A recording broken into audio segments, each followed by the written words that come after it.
네, 1-15번. 그 한 부분이 좀 넘어갔어요. 이제 각자 맡은 바가 있는 신들의 무리들이 법회에 와서 보이다. 이제 또 타방국토와 사바세계에 있는 해신, 강신, 하신, 수신, 산신, 지신, 천택신, 요가신, 주신, 야신, 공신, 천신, 음식신, 초목신이니 이와 같은 신들이 모두 법회에 모여들었습니다. 자, 첫 번째 해신, 강신, 하신이란 모두가 수신으로 물을 관장하는 신들이다. 물을 관리하는 신으로는 해신의 범위가 가장 넓고 다음으로는 강신이 가장 중간 단계이고 마지막으로 하신이 가장 낮은 신이다. 우리는 해신, 강신, 수신을 우리는 모두 이제 용왕이라고 생각하고 말한다. 그러니까 이제 용왕은 물과 관련된 신을 이야기할 때 우리는 항상 용왕 이렇게 이야기를 한다는 거죠. 자, 두 번째, 용왕, 물과 관련되어 있는 신은 이제 용왕. 용왕이라고 하면 용왕은 항상 물과 관련되어 있는 신이다 이렇게 말하는 겁니다. 두 번째, 이제 수신. 수신이란 나무뿐만 아니라 모든 식물을 통틀어서 이제 수신이라 한다. 큰 나무는 신들이 의지해서 살아가는 의지처, 즉 우리말로는 집이다. 그래서 큰 나무를 베다가 죽은 사람도 생기고 베고 난 다음에 죽는 사람도 생기고 하는 것이 바로 이런 이유 때문이다. 자, 부처님께서 제정하신 계율 중에 괴 생존계라는 계목이 있는데 부처님께서 이 계목을 제정하신 이유는 다름이 아니라 식물에는 식물을 의지해서 살아가는 신들이 있기 때문에 그 신들의 의지처인 생명의 공간을 빼앗지 말라는 말씀입니다. 이 말은 작은 생명이랄지라도 경시해서는 안 됨을 강조하신 것이다. 그래서 나무는 귀신이 의지해서 사는 집으로 보는 거예요. 이 동양사상에서는. 그래서 나무를 함부로 베다가 죽은 사람들도 있고 또 베고 난 다음에 죽은 사람도 있고 나무를 베다가 다친 사람도 있고 그런 경우들이 많이 있어요. 실제로 또 그런 이야기를 종종 듣기도 하고 서울 같은 데는 서울에 옛날에 신문을 보니까 이 길을 내는데 옛날에 당산나무 있잖아요, 그죠? 큰 게 한 그루 있는 거예요. 근데 그 나무를 베려고 하면 꼭 꿈에 귀신이 나타나고, 그래서 그 나무를 가지라도 하나 잘랐던 사람들이 자르면서 다치기도 하고, 죽기도 하고, 그래서 결국은 그 나무를 놔두고 주위로 이렇게 길을 낸 것도 신문에 본 적이 있었거든요. 그래서 크고 오래된 나무에는 그만큼 어떤 강력한 힘을 가진 귀신이 그 집으로 삼고 살고 있다는 거예요. 그래서 그런 나무는 함부로 베는 것이 아니고 이제 고하고 베라는 거예요. 고하고. 그래서 그런 나무들에는 이제 뭐라고 쓰냐면 목신이주라고 쓴다는 거예요. 목신이주.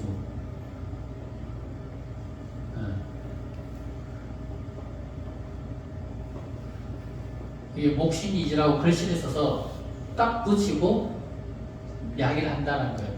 언제 어느 날 뵐 테니까 이 집에 이것에 의지하고 살고 있는 귀신이 있다면 다른 데로 이사를 가십시오. 이렇게 이야기를 한다는 거예요. 그러니까 그날 자르라고 그날 툭 붙이고 그날 자르는 게 아니고 최소 이사 갈 수 있는 시간, 최소 3일 이전에는 그걸 붙이고 이야기를 한다는 거예요. 딱 붙여놓고는 언제 어느 날 나무를 뺄 테니까 그 전에 꼭 이게 살고 있는 귀신이 있다면, 목신이 있다면 꼭 이사를 가십시오. 이렇게 이야기하고 그날 가서 막걸리를 한잔 부고 이제 베겠습니다 하고 베라는 거예요. 그냥 베면은 탈이 난다라는 거지.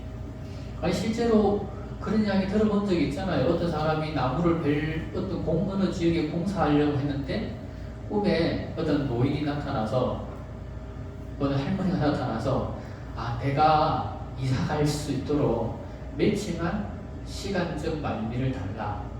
그런데 그날 공사를 해야 돼. 포크레인 기사는. 왜 돈은 받았고 그날 공사를 해야 되잖아요.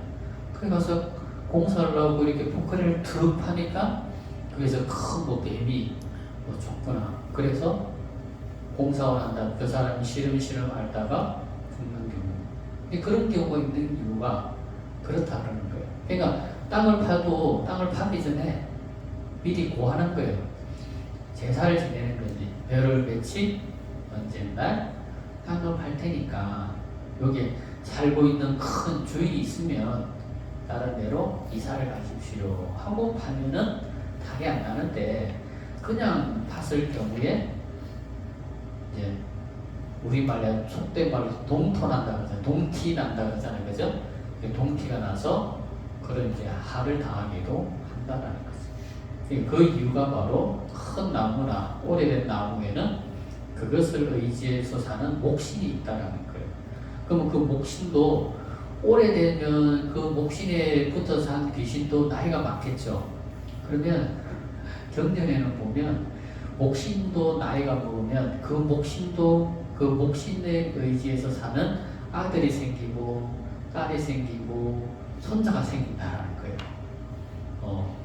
그러면 자기 가족들이 사는 집을 누가 해치고 없애면 그 목신 얼마나 화가 나겠어요. 한번 생각해. 내 집에 누가 뭐 낙서를 하거나 뭐 담을 어떻게 하것만 해도 사람 기분이 나쁘고 화가 나는데 목신도 오죽하겠어요, 그죠? 그래서 항상 미리 고하고 자른다는 거지.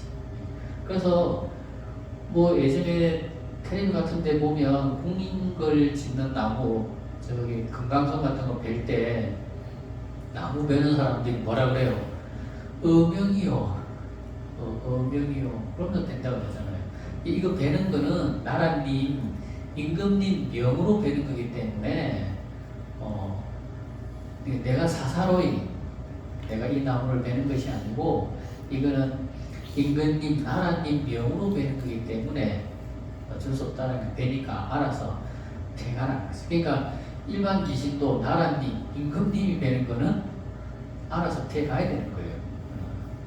그렇듯이 이제 수신은 이제 나무가 사는, 귀신이 의지에 사는 집이다. 이렇게 보시면 돼요. 세 번째, 산신과 이제 지신이란 산신이나 지신이나 우리가 의지해서 살고 있는 이제 땅과 관련된 신들이다. 하지만 산신은 산을 의지처로 삼고 있지만 지신은 우리가 의지해서 살고 있는 이제 이 땅을 말한다. 그래서 산신보다는 이제 지신의 범위가 더 넓다고 하겠다. 산신은 땅 위에 존재하는 것을 관리하는 신이라고 한다면 지신이란 땅 아래에 존재하는 모든 것을 관장하는 신이다. 그래서 부처님께서 제정하신 계율 중에 굴지계라는 게 있는데 이 굴지계는 땅을 함부로 파지 말라는 말이다. 땅을 함부로 파면 옛날 어른들은 이제 동토가 난다라고 한다. 한마디로 달이 난다는 말이다. 그러니까 땅을 팔 때도 맥주 막걸리를 한 잔을 치고 그 땅을 팔 자리에 이렇게 한 잔 뿌리고 그래서 고하라는 거예요. 언제 어느 때 여기 포크레인으로 이렇게 공사를 합니다. 그렇게 하고 공사를 하면 달이 안 난다라는 거죠. 감옥 가다가 이렇게 보면 이제 판묘하는 데가 있잖아요. 이제 그 연날 때 그러면 한 번에 이렇게 이제 산신제 지내주러 가거든요. 간혹 가면 이제 그런 분들이 간혹 있어요. 포크레인 오면 포크레인 기사 그래요. 그 같이 온 인부 보고 이게 사고로 땅을 한번 파라고. 그러면 또 그 아저씨는 뭐라 그러냐면 포크레인으로 먼저 땅을 한번 파라고. 서로 이러는 거예요. 왜? 혹시 이제 그 항상 중요한 건 첫 땅을 탁 팔 때 누가 판냐가 중요한 거거든요. 그러니까 이제 탁 팠을 때 속된 말로 이제 재수가 없으려면 동토가 날 수가 있거든. 그러니까 빨리 사고를 한번 파든 땅을 한번 찍든 빨리 하라고. 그러면 빨리 포크레인 왔으니까 빨리 포크레인을 빨리 파라고. 이제 그런 걸 또 보긴 했는데 그런 경우가 이제 서로 화를 안 받으려고 이제 그렇게 하는 거거든. 그러니까 그런 게 없으려면 항상 미리 제사를 지내고 고하고 그러고 난 다음에 이렇게 삽을 뜨면 이제 그런 탈이 미연에 방지가 된다는 거예요. 자, 그건 왜 그렇다? 땅에는 땅을 관장하는 지신이 있기 때문에, 그리고 그 기운이 이렇게 안 좋은 기운이 뭉쳐있던 거를 잘못 탁 건드렸을 때 그것을 건드린 사람이 그 기운을 탁 이렇게 받는 경우가 있는 거예요. 그래서 그런 것들 공사하고 난 다음에 괜히 사람이 뭐 아픈 데도 없는데 그냥 시름시름 앓다가 이렇게 하다 그냥 죽는 경우도 있더라는 거지. 그래서 그런 거를 미신이라고만 생각하지 말고 그런 경우를 당하는 사람들이 존재하고 있고 또 그런 경우가 지금도 있기 때문에 그런 것을 알고 그렇게 하라는 거예요. 네 번째, 천택신이란 천신과 택신을 합친 말이다. 자, 이 둘을 분리해서 설명하자면 천신이란 작은 물줄기가 땅을 뚫고 나와서 흐르는 물줄기를 말하고 이것을 관장하는 신이며 택신이란 흐르는 물이 모이는 곳을 말한다. 그러니까 천이라는 것은 땅을 뚫고 노는 물들이 있잖아요. 그죠? 용출수. 그런 것을 이제 천신이라고, 택신은 그 흐르던 물이 고이고 크게 한 군데 뭉친 물을 택신이다. 이렇게 이야기를 한다는 거예요. 그러니까 거기에도 다 그것에 의지해서 사는 신들이 존재한다는 거예요. 자, 묘가신이란 벼가 아직 자라지 않은 것을 이제 묘라 하고 벼가 다 자라서 열매가 맺은 것을 가라 하는데 인간의 주식인 벼를 관장하는 신이란 뜻이다. 자, 주신이란 일공천자의 권속들을 주신이라 한다. 야신이란 하늘에 밝게 빛나는 수많은 별들, 그러니까 이건 월공천자의 권속들을 이제 말한다. 이 별들을 말한다는 거죠. 자, 공신이란 허공신을 말한다. 천신이란 하늘에 사는 모든 신들을 통칭해서 이제 천신 이렇게 말한다는 거죠. 음식신이란 부엌을 관장하는 조항신을 말한다. 초목신이란 아주 귀한 약재를 말한다. 그러니까 아주 귀한 약재에도 그것에 의지해서 사는 신들이 존재한다는 거죠. 그러니까 뭐 산꾼들이 귀한 약재 보면 그냥 안 파잖아요. 신받다라고 다 보고하고 파잖아요. 그죠? 그러니까 뭐든지 알리고 보고하고 이렇게 고하고 난 다음에 파야 그게 탈이 없다라는 거예요. 그 약초꾼들 보면 신받다 하고 절하고 파는 사람들이 있잖아요. 그죠? 왜냐하면 그 약초에, 오래된 약초에는 그 오래된 약초에 의지해서 사는 신들이 존재한다라는 거예요. 자, 1-16 이제 기왕의 이제 무리들이 배에 와서 오리다. 다시 또 타방국토와 사바세계에 여러 큰 기왕들이 있었으니 이른바 악목기왕, 담혈기왕, 담정기기왕, 담태란기왕, 행병기왕, 석도기왕, 자심기왕, 복리기왕, 대경기왕이니 이와 같은 큰 기왕들이 모두 법회에 모여들었습니다. 첫 번째, 대기왕이라는 말은 이제 대기왕, 큰 기왕이라는 말에는 무슨 뜻이 있는지 한번 살펴보겠습니다. 자, 대기왕이라는 말은 위실력이 하늘의 신과 같다. 그러니까 이제 천상에 있는 신들과 같다라는 거예요. 위실력이.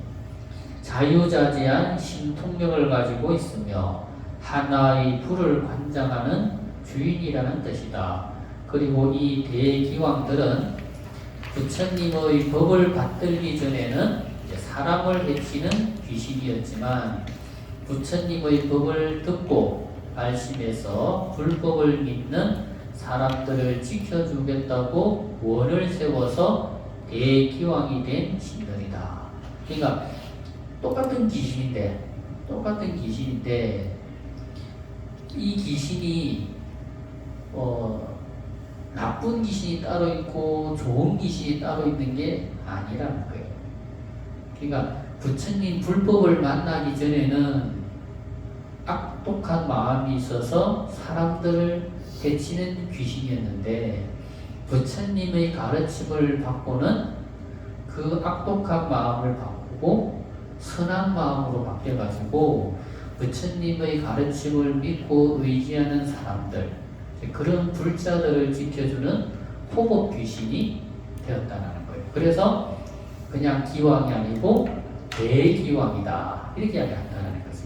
그러면 이 대기왕, 큰 기왕이라는 뜻에는 어떤 뜻이 있다? 크다라는 말에는 부처님의 가르침을 듣고 발심한 귀신들이다 이런 뜻이 담겨 있다라는 거예요. 크다는 뜻에.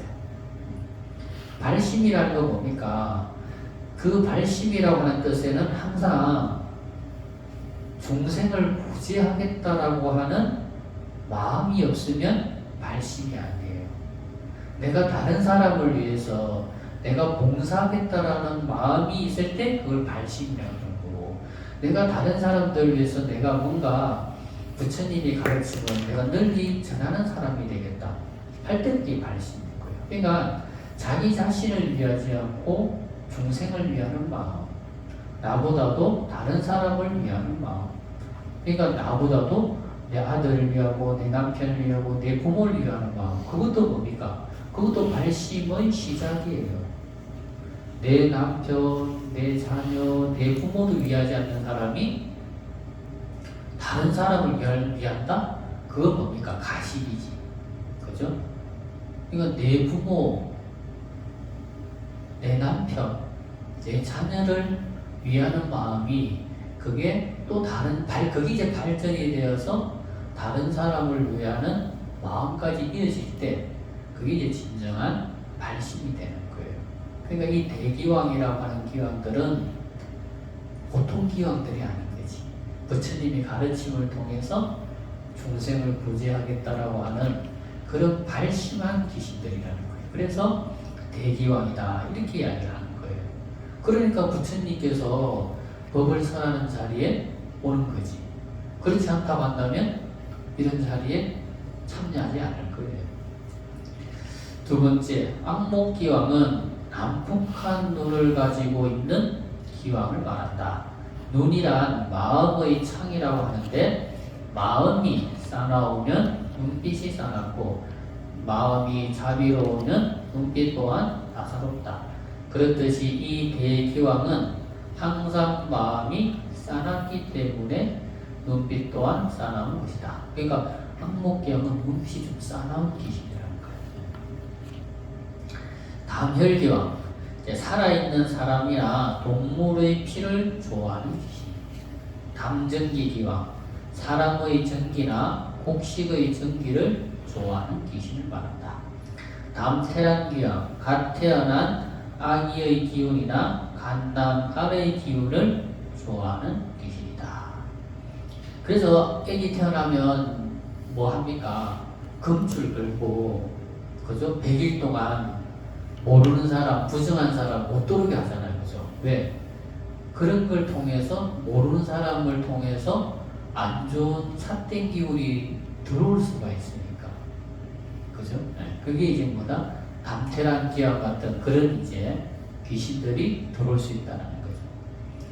그래서 이 지장경에 보면 그래서 그 애기를 놓거나 하면 어떻게 해야 되는지에 대한 설명이 그래서 나와요. 그래서 애기를 낳았을 때 지장보살님 명호를 애기한테 들려줘라. 그런 말들이 나와요. 그러니까 이런 나쁜 기운이 애기에게 침범하지 않고 그런 나쁜 기운에 의해서 애기가 탈을 입지 않도록 하기 위해서 그런 겁니다. 자, 6번째, 행병기왕의 다른 이름은 불안나기라고 한다. 이 귀신은 사람에게 병을 옮기기를 좋아하는 기왕이다. 습독기왕은 마음이 아주 너그러워서 사람들이 앙골의 화를 당하지 않게 하고 항상 좋은 운만 만나게 해주는 기왕이다. 자신기왕은 항상 사람들에게 즐거움과 기쁨을 주는 기왕이다.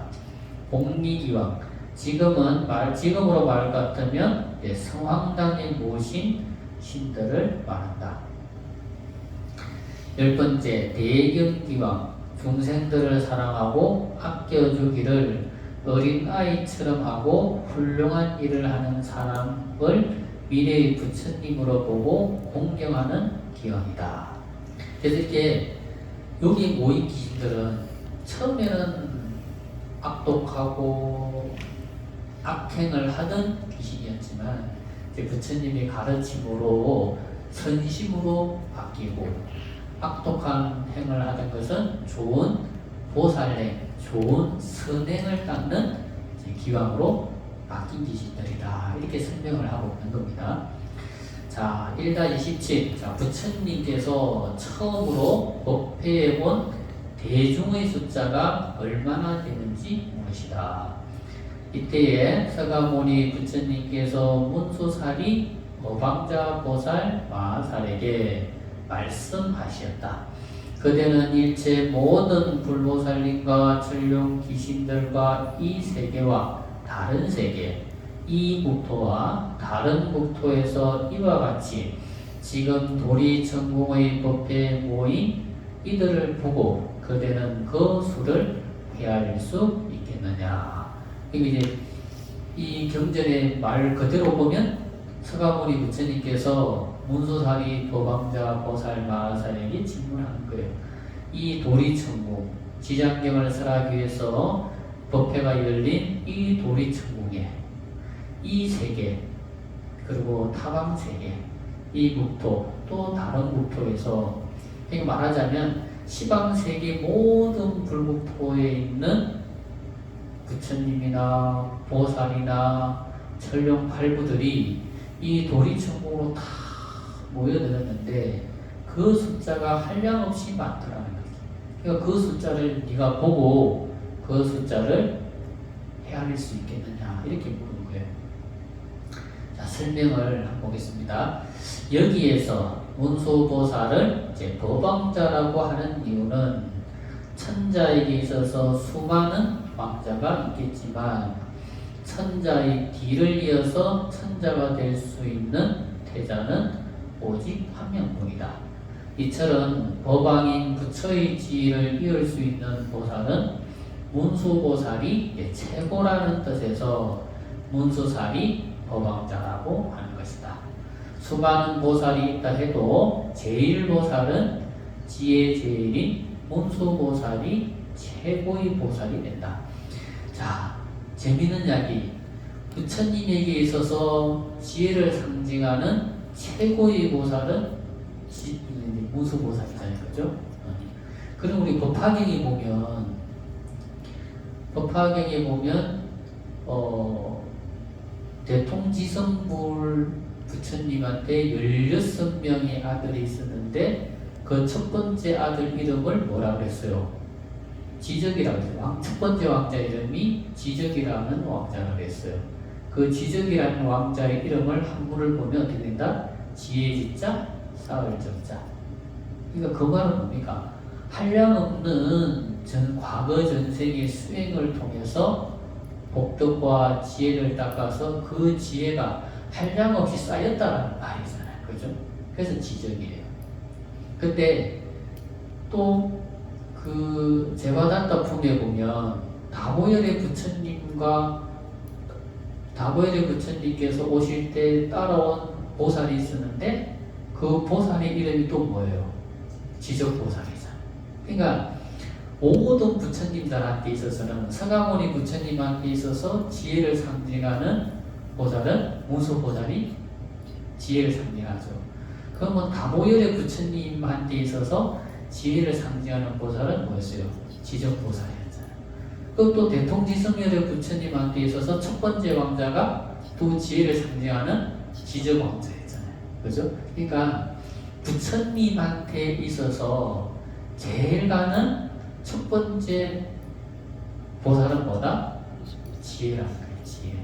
그래서 문수사리 보살을 그래서 모방자다 이렇게 이야기하는 거예요.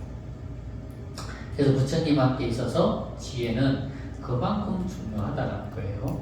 자, 여기에서 부처님께서 문수보살님에게 질문하신 뜻에는 큰 이유가 있다. 그냥 질문한 게 아니고 그 이면에는, 그 내면에는 큰 이유가 있다는 거예요. 자, 부처님께서 불가사의한 법문을 설하실 때는 항상 문수보살님에게 질문을 하신다. 지금 우리가 배우는 지장경의 중심은 효경에 대한 내용을 설하는 경전인데 이 효경이 바로 만행의 근원이며 중선의 근본이 되기 때문에 지혜제일인 문수보살님에게 질문하시는 것이다. 자, 효가 얼마나 중요한지 다른 경전의 말씀을 인용해서 살펴보면 정일암경이라는 경전에서는 부모님에게 효선하고 공양 올리는 공덕이 일생보처보살에게 공양 올리는 공덕과 같다. 자, 일생보처보살은 어떤 보살이냐? 바로 미륵보살님과 같은 분들, 문수사리 보살과 같은 분들, 보현보살님과 같은 분들, 간전보살님과 같은 분들, 여기 지장보살님과 같은 분들, 그런 분들이에요. 그러니까 부모님에게 올리는 공양, 부모님에게 효도하는 공덕이 그만큼 크다는 거예요. 그만큼. 자, 천지의 귀신을 모두 섬기는 것보다 부모님을 모시는 것만 못하다. 부모님이 최고이십니다. 라고 했으니 이 얼마나 심오하고도 깊은 부분이 아니라고 하겠는가. 그러면 이 시방법계에 오신 모든 부처님과 불보살님과 전룡팔부들이 다 뭡니까? 과거 전생에 누가 있었다? 다 부모님이 계셨다라는 거예요. 그죠? 부모 없었던 부처님은 없고, 부모가 없었던 보살이 없고, 부모가 없었던 전룡팔부가 없고, 부모가 없었던 사람은 아무도 없는 거예요. 다 부모가 있었던 거예요. 그러니까 그 부모의 은혜라고 하는 것은 없는 사람이 없는 거예요. 은혜를 받은 사람이. 그러니까 부모님의 은혜를 갖기 위해서 설하는 도리천궁에 시방세계 부처님과 모든 보살과 모든 천룡팔부들이 다 모여드는 거예요. 그러니까 부모님의 은혜가 그와 같이 하더라. 자, 1-18. 자, 부처님의 질문에 문수보살님이 실력으로 헤아릴 수 없다고 답하시다.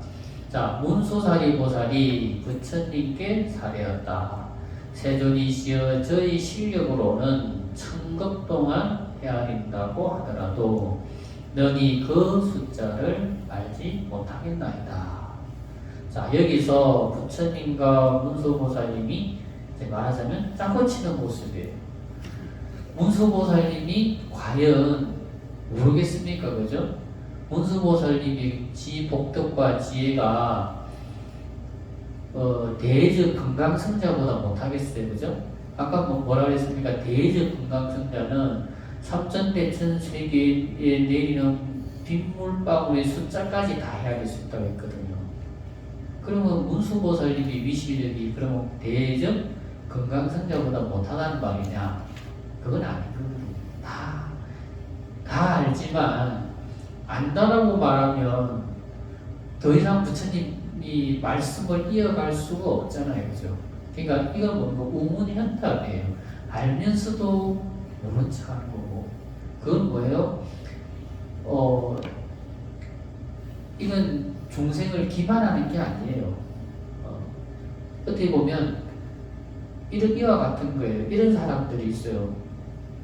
내가 알지만 나는 아는데 내 도단이 옆에 사람들이 모르면 나도 내가 모르는 것처럼 해서 질문해서 그걸 통해서 다른 사람들도 같이 알게끔 하는 사람들이 있어요. 어떤 사람은 내가 아는 거, 자기 아는 거 자랑하려고 이야기하는 사람들도 있지만 그건 자기 자랑을 위해서 질문하는 거고, 내가 알지만 내가 아는 거를 옆에 도반한테 모르니까 가르쳐주면, 잘못 가르쳐주면 내가 아는 것처럼 유세하는 것이 될 수 있고, 또 듣는 도반이 기분 상할 수 있잖아요. 그죠? 근데 스님한테 내가 분명히 알지만 이거는 나도 알고 다른 도반들도 또 알았으면 참 좋겠다 싶은 거를 내가 모르는 것처럼 하면서 질문했을 때, 그러면 그것을 스님이 설명해서 알게 되면 나도 아는 걸 한 번 더 알아서 좋고, 또 모르는 도반들이 그 질문을 통해서 모르는 것을 알게 되니까 더 좋잖아요. 그죠? 그러니까 문수보살이 하는 것은 뭐다? 자기는 알지만 진짜 모르는 사람들도 있잖아요. 그죠? 그 사람들한테 도움이 되기 위해서 문수보살님이 모르겠습니다 라고 이야기를 하는 거예요. 그 왜 그런 거 있잖아요. 부모님이 자식한테 이렇게 뭘 물어봐요. 내가 알지만 모른 척 물어보면, 그거 어떻고 저쩌고 이야기하면 그렇게 대답하는 자식은 미워요. 왜? 내가 그걸 몰라서 물어보는 게 아니고, 내가 물어봤는데 아버님 제가 잘 모르겠는데 어떻게 됩니까? 이렇게 하면 아버지가 한 번 더 말할 수 있는 기회가 생기잖아요. 그런 것도 이야기를 하는 또 재미가 있는데, 그거요 이렇게 저렇고 하면은 아이고 니 잘 안 해 이래도 속은 별로 안 이쁜 거지. 그와 같은 거예요. 그러니까 이거는 이제 다른 중생들을 위해서 문수보살님이 말하자면 경량하는 거다, 이렇게 보시면 돼요. 자, 대자전천의 천왕은 삼천대천세계에 내리는 빗방울의 숫자까지도 한 생각에 알 수 있다고 하는데, 문수보살님은 대자재 천왕보다 몇십 배나 뛰어나신 분이며 이 통을 갖추고 계신 분인데 설마 모르실 수가 있겠는가? 자, 이 통 해서 그 한문을 보득통, 수득통이라고 해놨어요. 보득통, 수득통. 자, 보득통은 뭐냐? 전생에 닦은 복덕의 과보로서 얻어지는 신통. 수득통은 수행을 통해서 얻어지는 신통. 그건 수득통이에요. 근데 간혹 과거 전생의 업력의 힘으로 신통이 얻어지는 사람들이 있어요. 그게 뭐예요? 그걸 보득통이라고 해요. 어떤 사람들 보면 금생에 별로 노력도 안 하고 크게 공부도 안 했는데 아주 신통방통한 재주가 있는 사람들이 있어요. 그건 뭐예요? 그걸 보득통이라는 거예요. 그걸 과거 전생에 닦은 복덕의 힘으로 그런 신통방통한 재주가 있는 사람들, 그게 보득통이고, 금생에 내가 공부하고 노력하고 끊임없는 노력을 통해서 얻어지는 재주, 그건 뭐다? 그건 수덕통이라는 거예요. 수덕통.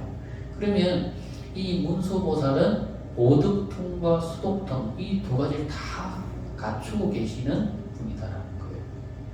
자, 하지만 우리의 생각과는 반대로 문수보살님은 모르시겠다고 답했다. 하지만 여기에는 아주 깊은 뜻이 담겨져 있다. 자신은 알지만 범부 중생들은 모르기 때문에 범부 중생들에게 자세하게 알게 해주시기 위해서 이렇게 말씀하신 것이다.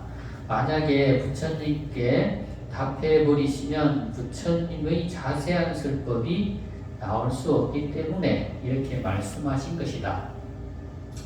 진정한 보살은 자신은 알아도 모르는 사람이 있으면 모르는 사람의 기준에 맞추어서 자신도 모르는 것처럼 이제 스님들에게 질문하는 것이다. 자신은 아는데 모르는 사람을 위해서 질문한다고 하면 모르는 사람은 얼마나 무안하고 속된 말로 이제 좀 팔리겠습니다. 그죠? 근데 자신도 모르는 것처럼 질문하면 몰랐던 사람이 알게 되는 장점도 있고 덜 무안하고 또 함께 도반으로서의 동질감도 느낄 수 있고 여러모로 이익과 장점이 있기 때문이다.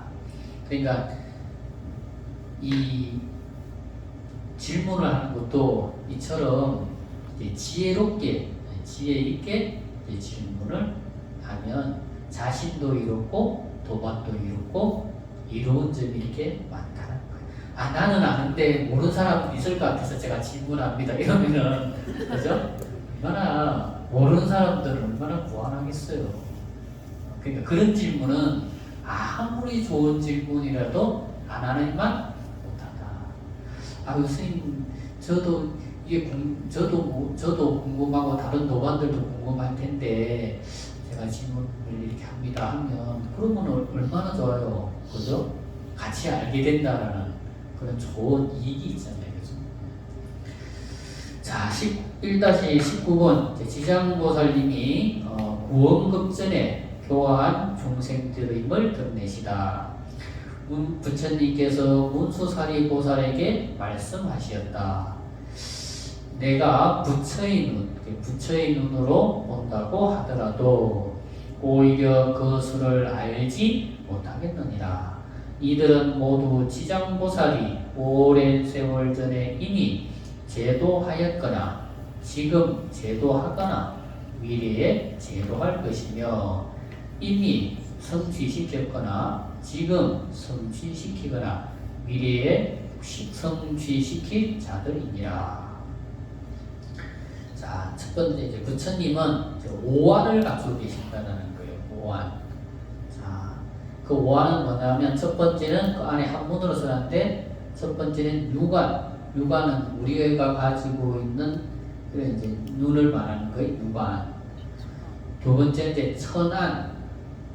그리고 세 번째는 해안. 네 번째는 업안. 그리고 마지막이 불안이라는 거예요.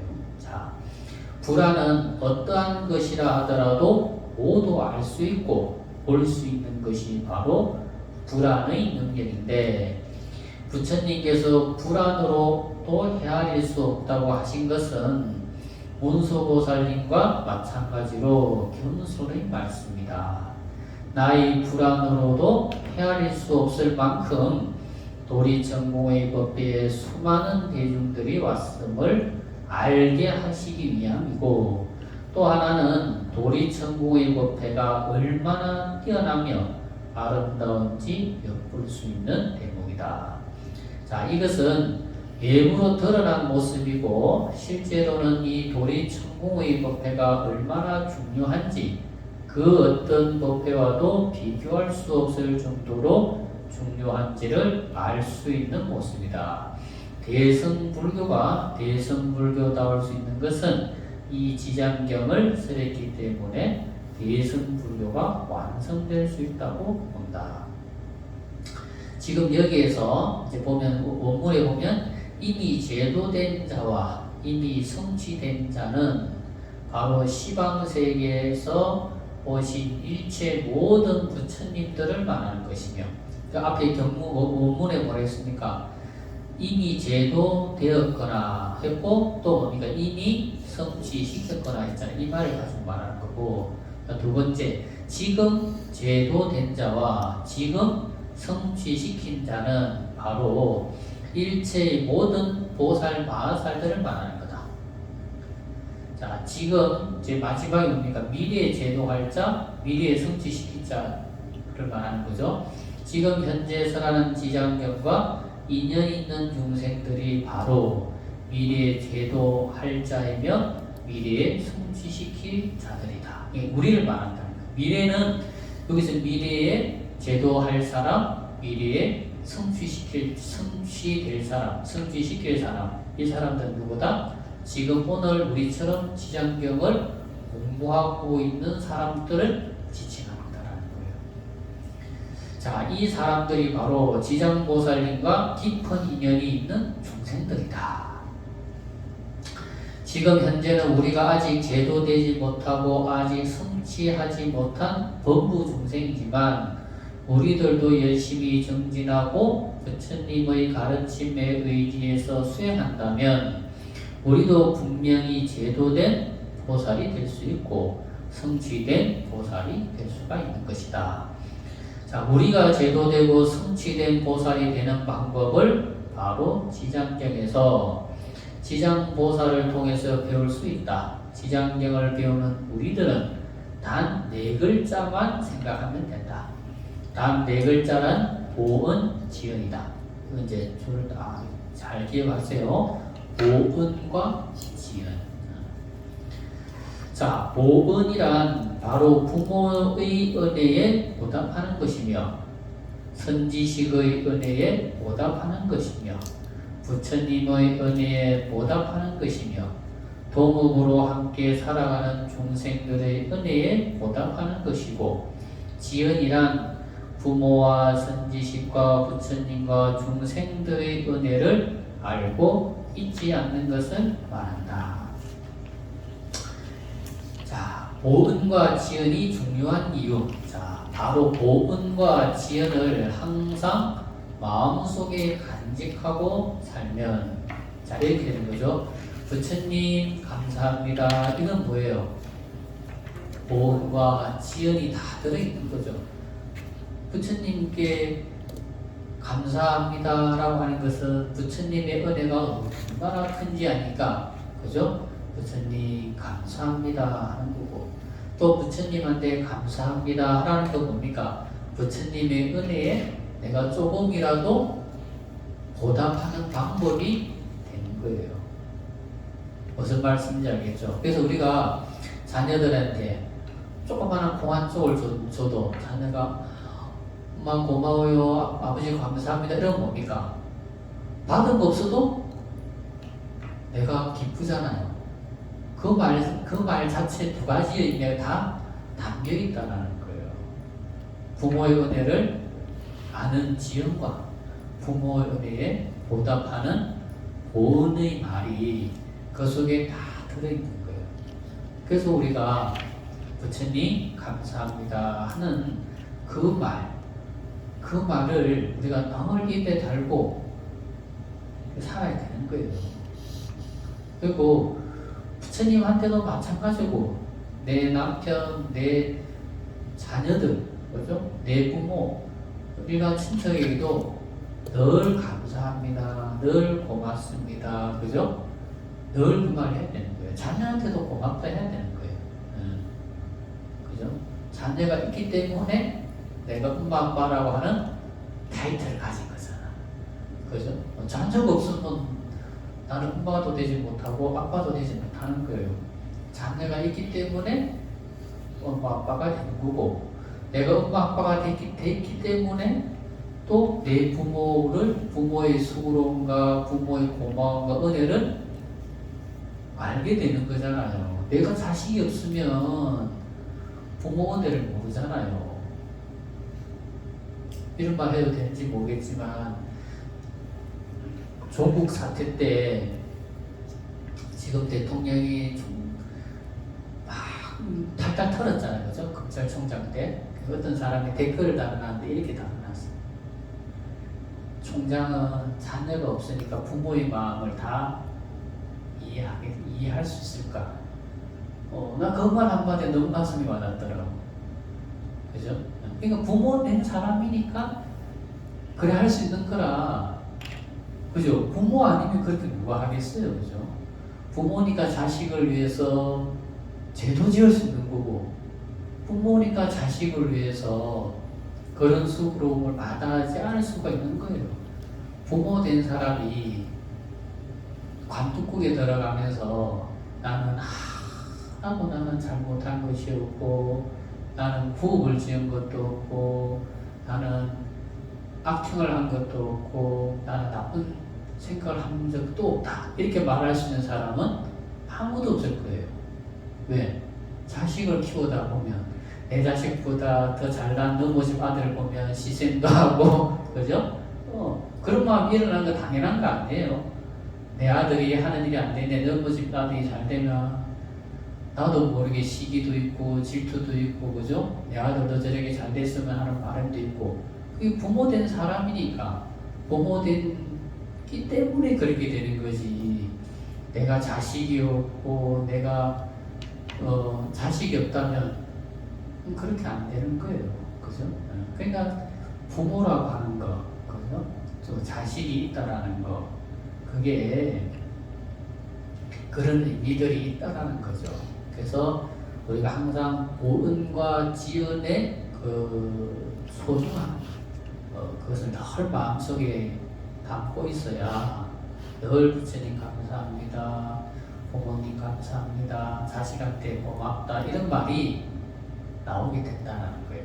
네. 자, 넘어가서 보은과 지은이 중요한 이유는 바로 보은과 지은을 항상 마음속에 간직하고 살면 일체 모든 악함을 끊을 수 있고 일체 모든 선행을 닦을 수 있다. 만약에 악함을 끊지 못하고 선함을 행하지 못한다면 그 모든 허물은 자식의 허물도 되지만 부모와 조상님 그리고 선지식에게도 죄를 짓는 것이 되며, 또 더 나아가서 자식이 있다면 자식에게도 모든 죄를 짓는 것이 되는 것이다. 이것을 항상 마음속에 간직하고 산다면 이처럼 모든 악함은 끊을 수 있고 모든 선행을 닦아서 가정의 모범이 되고 사회의 모범이 되는 불제자가 될 것이다. 그래서 보은과 지은은 늘 우리가 닦아야 될 덕목이다. 그리고 늘 보은과 지은을 닦으면 내가 늘 말했듯이 세상이 여러분들에게 보원하고 세상이 여러분들에게 감사할 일들을, 행복한 일들을 갖다 준다. 그러니까 부처님한테 늘 감사합니다 하면 부처님이 여러분들한테 행복한 일을 갖다 주는 거예요. 불보살님들이 여러분들한테 행복한 일을 갖다 주는 거예요. 그걸 잊지 말고, 이제 절에 오면 오늘은 이렇게 많은 대중들이 모여서 이렇게 따뜻한 이렇게 난로를 틀지만 그냥 평소에 이렇게 법당에 터 왔을 때 얼마나 오늘같이 추우면 진짜 법당도 엄청 춥거든요. 바람도 차고 바닥은 얼음장 같고, 그죠? 그런데 그럴 때 내가 보은을 생각하고 지은을 생각하고 부처님을 탁 바라보면 나가 춥다는 말하는 것도 부끄럽고 발이 시렵다라고 생각하는 것도 부끄럽고 손이 시렵다라고 생각하는 게 얼마나 부끄러운지 알게 되는 거예요. 여러분들 손이 시려울 때 내 손이 시렵다라고 생각을 하지만 저 불단에 앉아 계신 부처님은 얼마나 손이 시려울까 이렇게 생각해 본 적은 없잖아. 그죠? 그건 뭐예요? 여러분들 마음에 보은이 없고 지은이 없는 거예요. 법당에 탁 들어왔는데 내 발바닥이 탁 시려울 때